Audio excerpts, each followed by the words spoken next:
بسم الله الرحمن الرحیم. السلام علیکم قدرمنو لیدونکو، زه نصر الله خټک ستاسو په درون خدمت کې حاضر شوم. قدرمنو لیدونکو، دلته کې راغلي وو زموږ کوم نو تعینات ډي اس پي خالد خان راغلي وو. هغوی سره به خبرې اترې کوو چې آیا هغوی تنګي ته راغلي دي، د هغوی تنګي خلکو دپاره څه احساسات لري، تنګي کم جرایم پیشه عناصر دي، کم منشیات فروش دي، کم سودخواري دي، هغوی ته څه پیغام ورکول غواړي. نو په دغه اغله او بیا په خصوصي توګه دغه پوښتنه به هم کوو چې تاسو د تنګي د هغه شریف خلکو نه څه تاون کولو اپیل کوئ.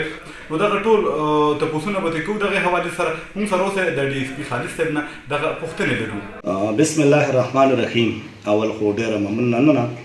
او خدای پاک ته ستاسو عزت وکړي او الله نور هم تاسو درجات چې کوم دی بلند کړي چې تاسو ما ته په خیرالي وي او د هغې نه بعد چې کوم دی نو زما نه انټرویو ویلي یا زما خبرې چې کوم دی ریکارډ کوئ. د دې ډېره مننه. څنګه چې تاسو خبره وکړه د دلته زما د میشن د راتلو، نو میشن خو زمونږ د پولیسوالو چې کوم دی دا صرف او صرف چې کوم دی د جرایم پیشه افراد چې کوم دی د دې خلاف چې کوم دی نو جنګ کول دي. او زه دا خبره ښه په کولو سره وایم، کولو الفاظو کې چې زما لومبی ټارګټ چې کوم دی هسې خو د پولیس او زمونږ د قانون چې کوم یو جرم هم دی د هغې خلاف به چې کوم دی مونږ اکشن نه لو، خو بیا په هغې کې بعد څیزونو باندې د هر یو سړي یو خپل صوفي او خپل طریقه کار وي او په هغې باندې زیات اکشن نه لري یا په هغې پکې زیات انټرسټ لري. نو زما چې کوم دی نو زیات انټرسټ او زیات خلاف چې زه اکشن اخیستل غواړم یا مې اخیستی یا بالم نو هغه منشیات او سود دی. ځکه زه د دې په دې وجه باندې ترجیح ورکوم که یو سړي 302 که د 302 ملزم دی زما د ذهن مطابق، نو هغه خو به یو سړی وجلي وي او په څه وجه به یې وجلي وي، یا به د ځمکې تنازع وه یا به د مستوراتو تنازع وه. خو زه دا خبره کومه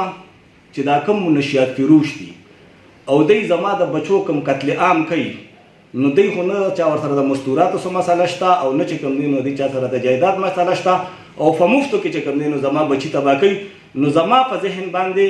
دا خلک د هغه قاتل نه چې کوم دی هغه د یو کس قاتل دی او دا چې کوم دی دا منشیات فروش، دا سودخواره، دا زما معاشره تباه کوي، دا زما بچي تباه کوي. او زه دلته کې یو بله خبره م کول غواړم. زما خپله بچي چې کوم دی په مختلف کلاسز کې سبق وایي،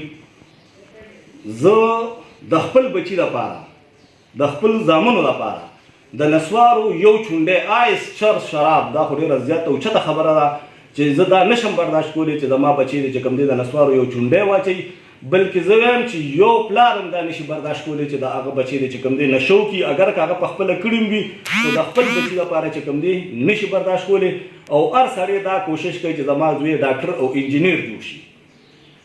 زه چې په کوم ځای کې ډیوټي کوم، نن سبا زه تنګي سرکل کې ایس ډي پي او یم، زما دا ایمان دی چې د تنګي سرکل بچي چې کوم دي دا زما خپل بچي دي. څنګه چې زه د خپل بچي دپاره د نسوارو یو چونډی نشم برداشت کولی، نو زه د تنګي سرکل بچو دپاره چې کوم دی کم از کم که چونډی برداشت کولی شم، نو آیس چر شراب دا څیز نشم برداشت کولی. او کم چې زما بچي تباه کوي، لکه ما دا تنګي سرکل بچو ته د خپلو بچو نسبت وکړو، ایمان مې دا چې دا زما بچي دي، نو چې یو سړی زما بچي تباه کوي نو بیا د هغې خلاف اکشن څومره چې هم کیدی شي نو د هغې د بچو یا د هغې زندګۍ به زه تباه کوم. ځکه چې زما بچي تباه کوي نو ما سره د نه د هغې د بچو فکر شته، د داسې چرسیانو پوډریانو خرڅولو والا او نه چې کوم دی را سره دوی څه فکر شته. نو انشاءالله زما طرفه دوی ته دا میسج دی، خلک خو ورته دمکۍ ورکوي، دمکۍ زه نه ورکوم. زه وله دا خبره کوم چې تر کومې زه ډي اس پي یم، تکړه شه زه ګورم چې ته مانه چرس آیس او شراب څنګه خرڅ دی، یا به په دې تنګي سرکل کې ځیم او یا به تی انشاءالله چې تر کومې زه ژوندی یم او زما رزق دلته لیکلي وي، نو انشاءالله نه به رانه څوک چرس خرڅولی شي، نه به رانه شراب خرڅولی شي، نه به رانه آیس خرڅولی شي او نه به رانه څوک سود او انډرپلی کولی شي. په دې میشن راغلی یم، دا مې میشن دی او انشاءالله تر خپل ژوند اخري سرګیا پورې د نوکرۍ اخري ګنټې پورې به دا میشن جاري ساتم. سر جی دا هم راته ووایه چې دا کمې خبرې تاسو وکړې، څه سیاسي پریشر یا دغه د چا سپارش دې حوالې سره دې باره کې دا خبره کوم او زما دغه د چا نه پټ نه ده، ما په مردان، صوابع، نوشهره او دا مې څلورمه ضلع ده ایز ډي اس پي نوکري کوم. د هر یو پاټۍ په خپل لحاظ سره زه چې کوم دی نو قدر کوم، خو دا زما یو میشن دی. د پښتو هغه یو متل دی وایي یو ورځ دې وي خو د حلوایي په دوکان دی. نه د چا سیاسي پرشر کې راځم، نه د چا چې کوم دی هغه چې هرې پاټۍ وي ښه کلم کلا ویم، او نه د چا چې کوم دی نو په آیسو چرسو کې او پوډرو کې یا په دې قسمه جرایمو کې زه د چا چې کوم دی نو خبره منم، او نه زما سابقه په نوښار کې ریکارډ وګورئ. اول خو ماته څوک انشاءالله دا جرأت هم نشي کولی چې ما له به څوک د چرسو د آیسو د پوډرو یا د جوارګر یا د چې کوم دی د سود انډرپلی والا چې کوم دی شپاریسو کې او که چا وکړو نو انشاءالله ول خو به زه جواب په داسې طریقه ورکوم چې بیا به نه راځي، او که هغه مې ورک نه کړی شو نو دا زه ښه کلم کلا وایم چې په داسې خبرو کې زه د چا هم چې کوم دی شفارس نه مې منلی دی، نه منم او انشاءالله نه بیا ومنم. سرجي دا هم راته ووایي د تنګي خلکو ته څه پیغام ورکول غواړئ، ځکه چې پولیس چې عمر له کم کامیابي ته ترسره کوي نو هغې کې د تنګي یا د هغه د خلکو ډېر زیات مهم کردار وي. تنګي خلکو نه څه تاوان غواړئ؟ زه چې څنګه راغلی یم دلته کې نو دا کرونا وایرس په وجه چې کوم دی نو زمونږ هغه کلي کچري یا چې کوم دی نو پبلک ګیدرینګز په هغې باندې چونکې ریسټرکشنز دي، په دې وجه زه زیاتو خلکو سره نه یم میلاو شوي، خو چې زه کومو خلکو سره میلاو شوی یم نو ما ته ډېر ښکلی ریسپانس میلاو شوی دی، او د دې خلکو نه زه دا تم او دا امید لرم چې انشاءالله دوی به ما سره په دې کار کې چې کوم دی په دې مهم کې په دې جنګ کې او د دې ناسور د ختمولو کې چې کوم دی خپل کردار ادا کوي. تر اوسه پورې چې ما څومره ابزور کا نو ډېرو خلکو ما سره چې کوم دی نو په دې کې مرسته وکړه، زما په دې لس اتر ورځو کې باوجود د دې نه چې ما لا چا سره داسې میټینګونه یا چا سره داسې میل ملاف نه دی کړی، او انشاءالله دې نه بعد چې کوم دی خدای پاک دې دا حالات ټیک کړي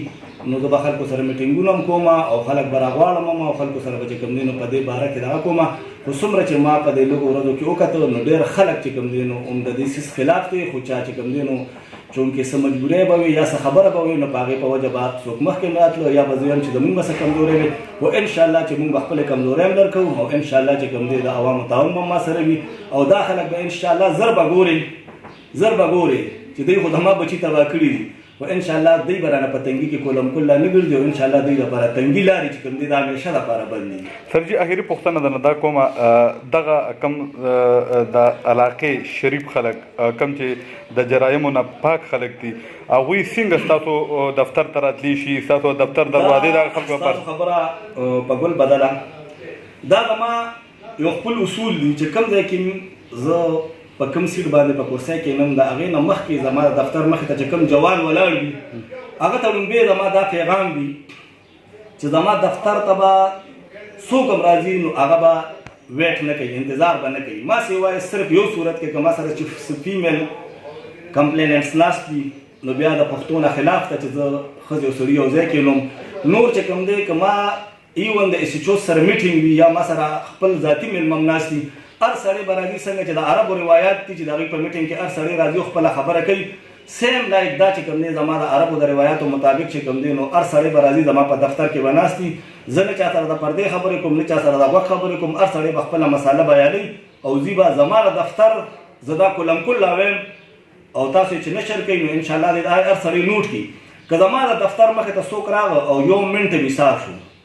چا راپرې نه ښودو بالکل په دفتر کې راشي او ما ته یې کمپلینټ وکړي او ما ته یې مخامخ ووایي چې بله ورځ خو تا دا خبره کړې وه ما نن خو ما سره دفتر مخې ته چې کوم دی ګنټه یا 15 منټه یا نیمه ګنټه چې کوم دی ویټ وکړو.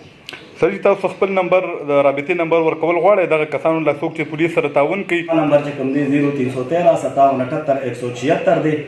او زما د دفتر دروازې چې کوم دي دا 24 غنټې که زه په کور کې په آرام کې یم د شریفو خلکو دپاره چې کوم دی کولو دي او د بدماش او د آیس او چرس او شراب کور والا لپاره چې کوم دی زما په دفتر کې هېڅ ځای نشته بلکې زما په علاقه کې ځای نشته چې دوی د اوسېدو حق نه لري، او شریف سړی